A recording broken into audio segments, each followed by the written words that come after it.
we have our question. We are still continuing with curve sketching 1. That is the question, the greatest or least value of that function and the value of x at which it occurs, and then they want us to sketch the curve. So it is such a simple question.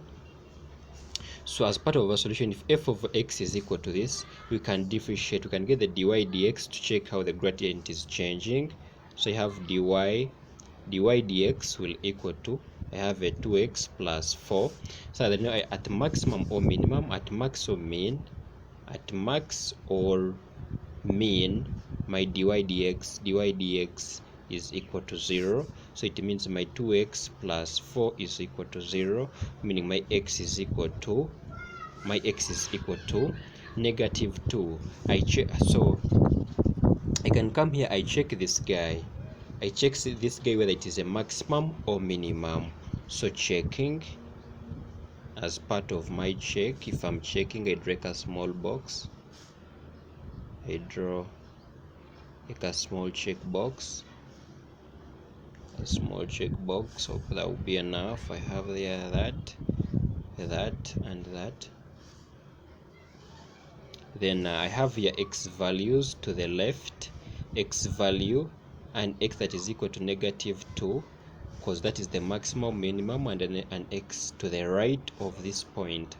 So I have here how the gradient is changing, dy dx. I know that at maximum or minimum, it is stationary, it is a turning point, or it is 0. If I put in negative 2 in the gradient function, I get a 0, meaning the flow is constant. So if I choose anything that is smaller than negative 2, that is to the left, maybe negative 10, and I put it in the gradient function here, if I put here negative 10, I get negative 20 plus 4, which is negative 16, meaning that this guy is reducing, it is negative.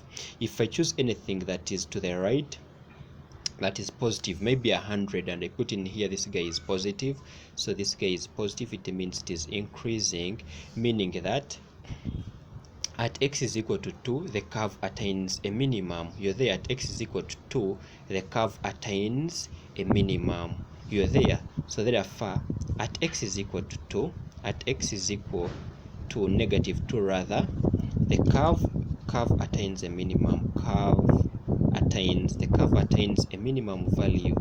Curve attains a minimum value, and it is that value, the greatest or least value of the function, that they want us to get.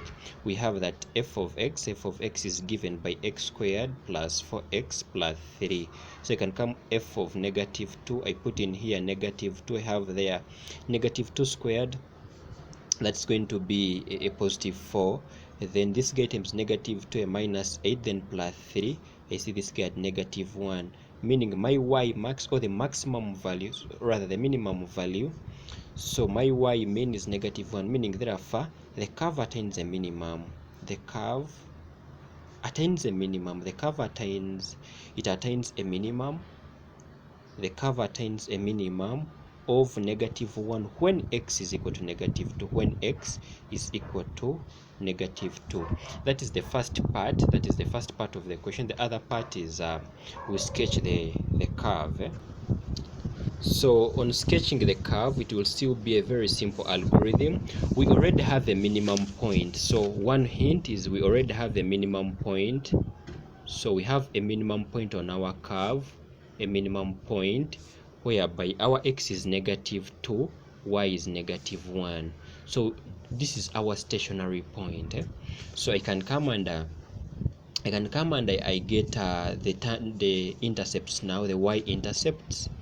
The y-intercept, I'm going to get the y-intercept that occurs when x is equal to 0. So the y-intercept occurs when x is equal to 0. I come in the function, I put there 0. I'm seeing I have f of x. The function f of x is equal to x squared plus 4x plus 3. I have said we can represent this guy by y. If I put there x, I have 3. So I have a point 0, 3 as my y-intercept. Then I still have there, I can now obtain the x-intercepts. The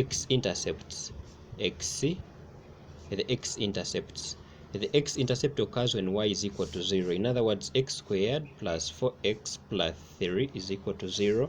I can factorize. I get two numbers which when you add, you get a positive 4. When you multiply, you get that guy. That is most likely, if I go back to whatever, this could be a 1 and a 3, right? A 1 and a 3.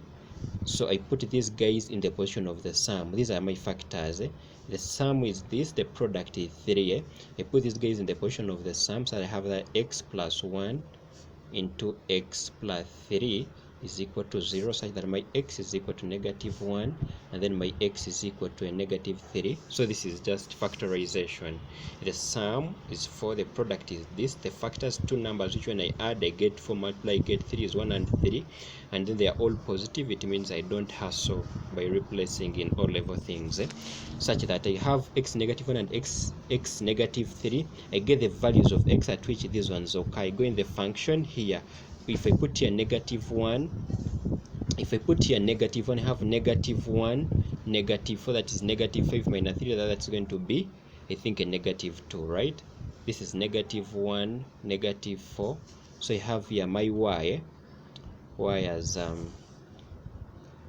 oh, sorry, this is not true. This is negative 1 squared is a positive 1 minus 4 plus 3, that is a 0.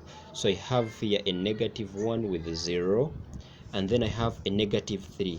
If I put here negative 3 squared is a 9, plus this guy is 12, then times 3 here, this is still 0. So you have here negative 3 with 0 again. So you can sketch this guy very fast. It is such a simple one.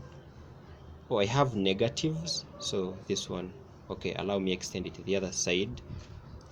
Allow me extend it to the other side such that we can cater for the negative values. So if I extend it to the other side to cater for negative values, which are this side, which are this side, if this is my x and then this is my y, this is the x, this is the y axis, such that I can now start putting, maybe this is negative 1, this is negative 2, this is negative 3, maybe if I had increased there, this can be a 1, this can be a 2, this can be a 3, this can be negative 1, this can be negative 2, this can be 0, this is 1, this is 2, this is 3. Okay, maybe like that. So I have my minimum point as negative 2, 1. I have a minimum point at negative 2, 1, negative 2 and x with 1 here. So this is my minimum point. My minimum point is going to be there. My minimum point is going to be there. Then I can cater for the intercept. So I have an intercept at 0 on x with 3. I have an intercept here. Then the x-intercept is, I have there negative 3 with 0. Negative 3 with 0, it is this guy. Then I have negative 1 with 0, it is this guy. It means these are enough. It means the curve comes from somewhere, passes through here, negative 2, 1 to make a minimum. Then it goes through this guy.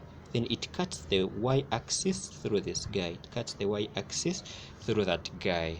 That is our simple curve, and then we can simply finally baptize it as my curve y, that is equal to x squared plus 4x plus 3. It is as simple as that. Otherwise, we are going on the next thing. Our next video are simply rates of change. So endeavor to watch it and you understand how we are dealing with the rate